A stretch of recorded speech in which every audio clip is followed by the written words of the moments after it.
No era que Dios, lo hablé una vez ya en la personalidad de Dios, en otro tema, no recuerdo el nombre de la clase, pero ya lo hablé y dije, no era que todo Dios, no era que todo su reino estuviera ahí, era su representación en la tierra, y era lo más sagrado que teníamos, que tenía el mundo en ese momento, porque Dios estaba totalmente representado ahí, con elementos palpables, visibles, que se les podía dar un respeto y una veneración absoluta, porque esa era la representación de Dios. De alguna manera, Dios habitaba ahí sin que la totalidad de Dios estuviera ahí. ¿Estamos de acuerdo?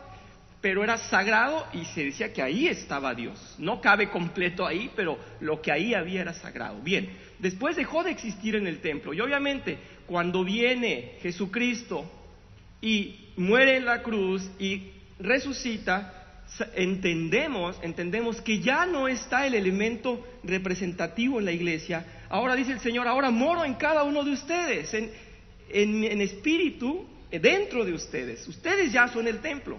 Eso no lo habían querido entender los judíos y siguen sin quererlo entender. Y entonces buscan un lugar sagrado. Pero vamos un poquito a las profecías para no dejarlos incompletos. Vamos por favor a Lucas 19. Dice, durante su vida en la tierra Jesús realizó distintas profecías sobre la suerte de Jerusalén, la ciudad santa y su templo. Lucas 19 del 41 al 44. Lo voy a leer en versión internacional. Dice, cuando se acercaba a Jerusalén, Jesús vio la ciudad y lloró por ella y dijo, ¿cómo quisiera que hoy supieras lo que te puede traer paz? Pero eso ahora está oculto a tus ojos. Te sobrevendrán días en que tus enemigos levantarán un muro y te rodearán, y te encerrarán por todos lados, te derribarán a ti y a tus hijos dentro de tus murallas, no dejarán ni una piedra sobre otra, porque no reconociste el tiempo en que Dios vino a salvarte. No reconocieron la profecía cumplida ¿en quién? En Jesucristo. Lo ignoraron, no lo conocieron. ¿Qué les está diciendo? Te vamos a rodear, te van a rodear. ¿Saben cómo cayó, cómo fue destruido el templo? Estaban sitiados, rodeados, y así fueron destruidos. Y era un aviso que no escucharon. Lucas 21, ahí adelante. Algunos de sus discípulos comentaban acerca del templo, de cómo estaba adornado con hermosas piedras y con ofrendas dedicadas a Dios. Pero Jesús les dijo, versículo 6, en cuanto a todo esto que ven ustedes, llegará el día en que no quedará piedra sobre piedra, todo será derribado. Vamos adelante, atrás, ¿verdad? Lucas 20 al 24, Lucas 21, del 20 al 24 dice, ahora bien, cuando vean a Jerusalén rodeada de ejércitos, digo, es que es demasiado, les está dando toda la receta. Cuando vean a Jerusalén rodeada de ejércitos, sepan que su desolación ya está cerca. Entonces los que estén en Judea huyan a las montañas, los que estén en la ciudad salgan de ella, los que estén en el campo no entren a la ciudad. Este será el tiempo de juicio cuando se cumplirá todo lo que está escrito.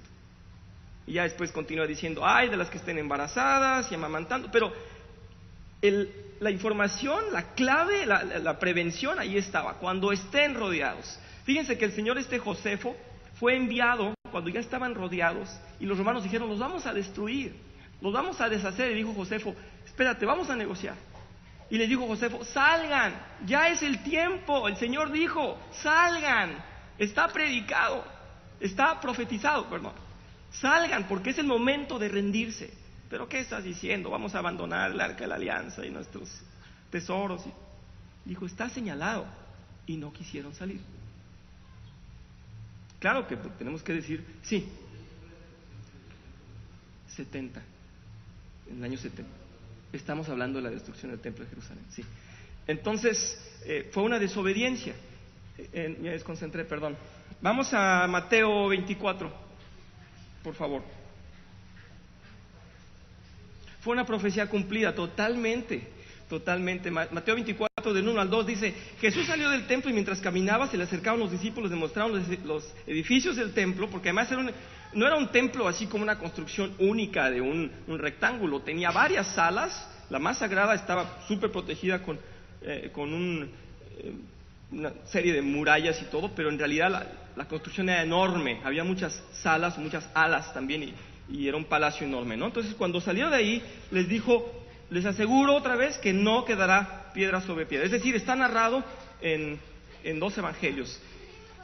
En Mateo 24, del 15 al 18, dice, así que cuando vean, en el lugar santo el horrible sacrilegio de que habló el profeta Daniel, los que estén en Judea huyan a las montañas, el que esté en la azotea no baje a llevarse nada de su casa, el que esté en el campo no regrese para buscar su capa. Eso estaba diciendo el Señor. Tenemos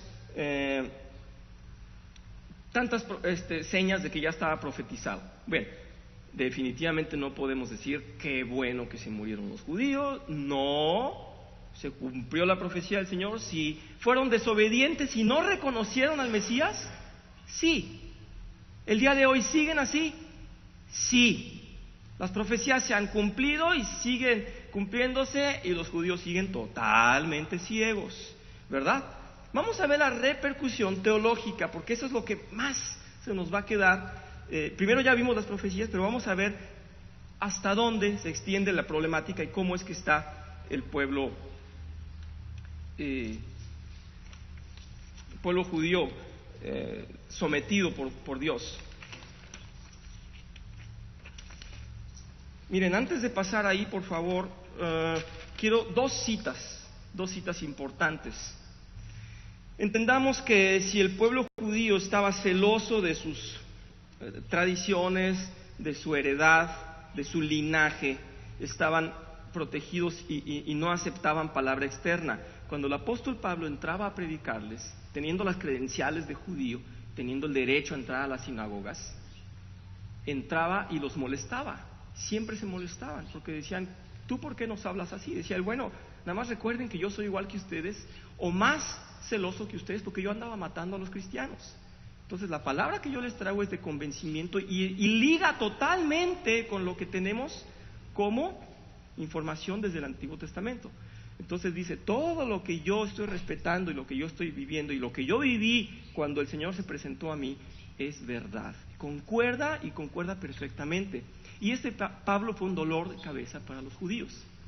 Les pedí la semana pasada que entendieran cuán grande era la tristeza del apóstol Pablo. No recordaba la cita, pero estamos en Romanos 9. ¿Alguien quiere leer fuerte y claro Romanos 9, del 1 al 3, por favor? Para que vean qué importante fue para el apóstol Pablo, porque aún los judíos siguen poniéndole el dedo encima, y vamos a ver algunos aspectos. Él está lamentando sus costumbres, lamentando tener que abandonar todo lo que abandonó al convertirse al cristianismo.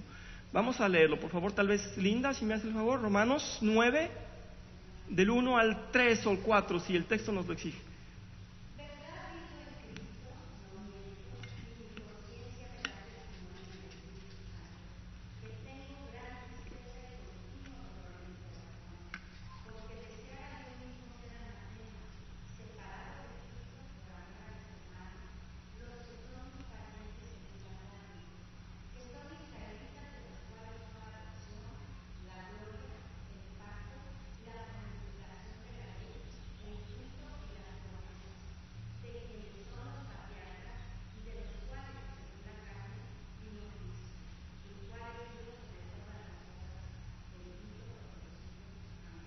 Muy bien, ¿qué está diciendo el apóstol? Está diciendo, fíjense las graves palabras que está diciendo, son muy, muy graves. Está diciendo, ¿saben lo que aquí dice anatema, verdad?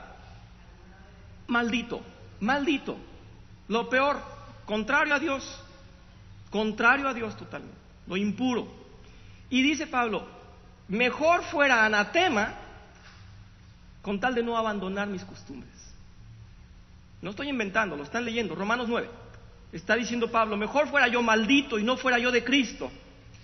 Fíjense qué grave, porque está enamorado, está diciendo, los judíos eran las escrituras, eran los cuidados de Dios, era todo el mantener las profecías cumplidas y los llevó de la mano, de ellos eran.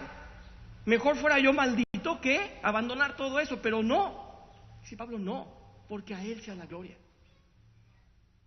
porque de nada me sirve.